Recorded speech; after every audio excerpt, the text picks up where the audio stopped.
Bonjour et bienvenue à tous dans cette nouvelle vidéo. Aujourd'hui, on va aborder trois concepts fondamentaux qui constituent la base de tout smart contract. Les variables, les fonctions et les modifiers. Si vous débutez en Solidity, cette vidéo est absolument essentielle pour vous. Au programme, d'abord on va explorer les différents types de variables en Solidity, leur visibilité et comment les utiliser correctement. Ensuite, on passera aux fonctions, leur syntaxe, les différents types de visibilité et comment gérer les valeurs de retour. Et enfin, on découvrira les modifiers, un concept unique à Solidity qui permet de factoriser la logique de contrôle d'accès. Alors, installez-vous confortablement et c'est parti. Commençons par les variables. En Solidity, il existe deux grandes catégories de variables. Les variables d'état et les variables locales. Donc, là, vous voyez le code. Eh bien, les variables d'état sont stockées de manière permanente sur la blockchain. Elles sont déclarées au niveau du contrat en dehors des fonctions. Chaque modification de ces variables coûte du gaz car elle implique une écriture sur la blockchain. Les valeurs locales, elles sont temporaires. Elles existent uniquement pendant l'exécution d'une fonction et sont stockées en mémoire. Elles sont beaucoup moins coûteuses en gaz. Alors, maintenant, on va voir les types de variables, parce que Solidity est un langage fortement typé. Cela signifie que vous devez déclarer explicitement le type de chaque variable. Voyons les principaux types que vous pouvez rencontrer avec Solidity. Donc, hop, nouveau code. Vous voyez. Donc, quand même une petite précision importante. Notez la différence entre adresse et adresse payable. Une adresse payable peut recevoir des headers via les functions transfers ou send. C'est crucial pour les contrats qui génèrent des transactions financières. Et les headers, c'est pas les vilains du web, c'est les headers. C'est propre du coup, comme vous le savez, si vous débutez un peu à la blockchain, que c'est vraiment dédié à la blockchain. Donc, je préfère quand même le spécifier. Et maintenant, on va voir les types de références. Hop. Alors, hop. Je change mon code, hop. Donc, les mappings sont particulièrement importants. Ils permettent d'associer des clés à des valeurs, un peu comme un dictionnaire en Python ou un hashmap en Java. On les utilise énormément dans les smart contracts, par exemple pour traquer les balances des utilisateurs. Mais attention, une particularité des mappings, c'est qu'on ne peut pas les itérer. Si vous avez besoin de parcourir toutes les entrées, vous devez maintenir un arrêt séparé avec les clés. Donc, vérifiez bien avant de vous amuser à les utiliser. Parce que ce cas de figure, cette erreur-là, elle est courante. En Solidity, chaque variable d'état a un niveau de visibilité qui détermine qui peut y accéder.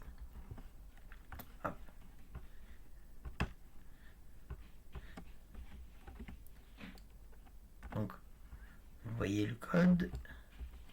Le mot-clé public est très pratique. Il génère automatiquement une fonction getter.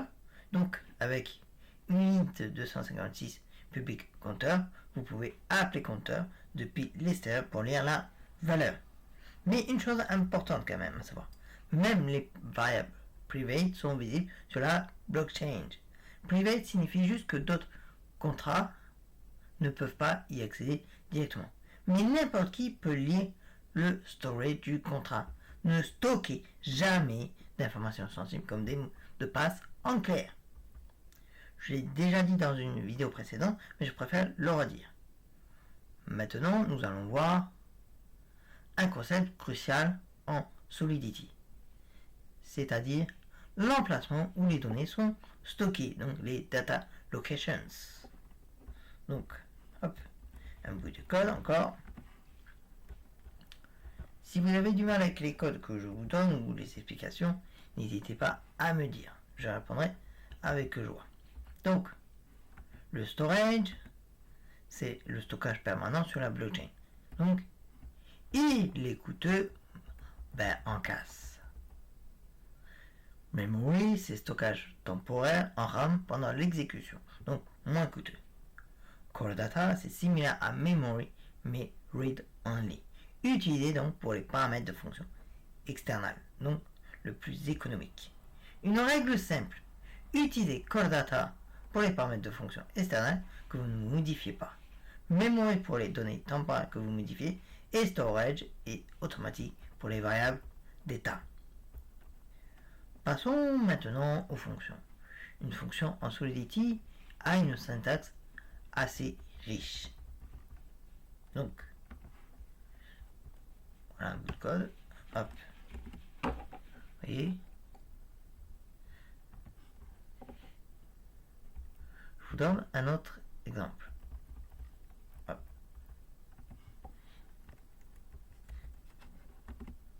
Vous voyez, c'est toujours la même structure, j'ai envie de dire.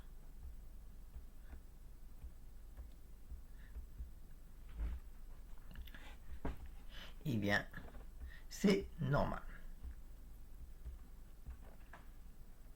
Donc, si vous avez besoin d'aide pour ces exemples-là, si vous avez du mal à comprendre, n'hésitez pas à me le dire. Ensuite, il existe 4 niveaux de visibilité, pour les fonctions. Si je m'amuse à les dire en anglais, vous allez être peut-être un peu perdu. Donc, hop. Donc,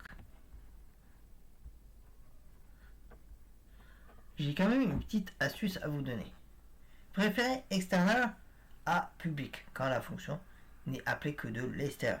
C'est plus économe en casse car les paramètres sont lus directement depuis Core Data au lieu d'être copiés en memory. De toute façon, quand vous allez commencer à faire des apps en prod, vous allez tout faire pour optimiser votre code, pour optimiser les coûts, de toute manière. Maintenant, on va voir les modificateurs de fonctions. View, per, payable, parce que ces mots-clés définissent comment la fonction interagit avec l'état du contrat. Hop.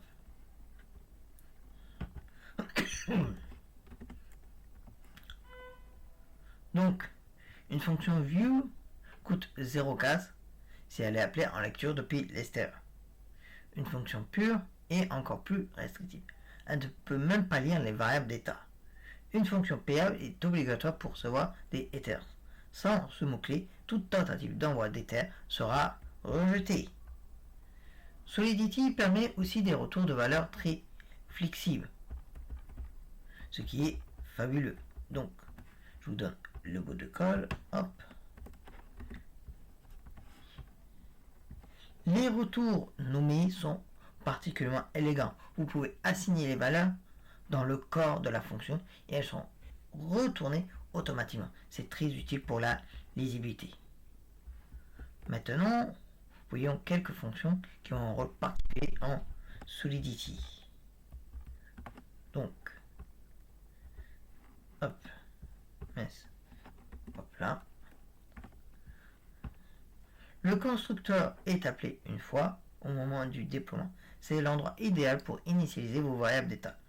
Les fonctions receive et fallback sont appelées automatiquement lors de transfert d'Ether ou d'appel à des fonctions inexistantes. Elles doivent être externales et payables. Passons maintenant aux modifieurs. Les modifieurs sont un concept unique et puissant de Solidity. Ils permettent de factoriser du code qui serait répété dans plusieurs fonctions, typiquement pour des vérifications.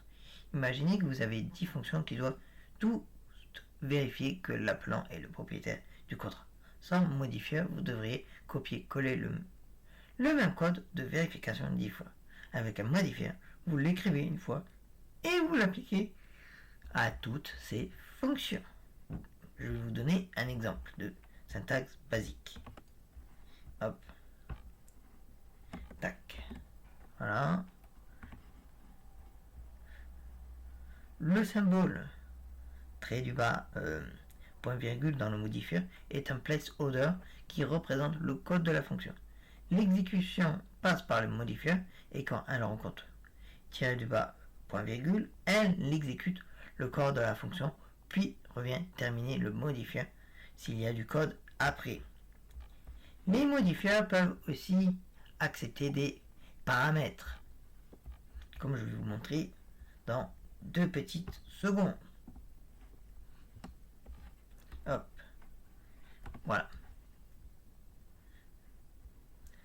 Et d'ailleurs, quand une fonction a plusieurs modifiers, ils sont exécutés dans l'ordre de déclaration.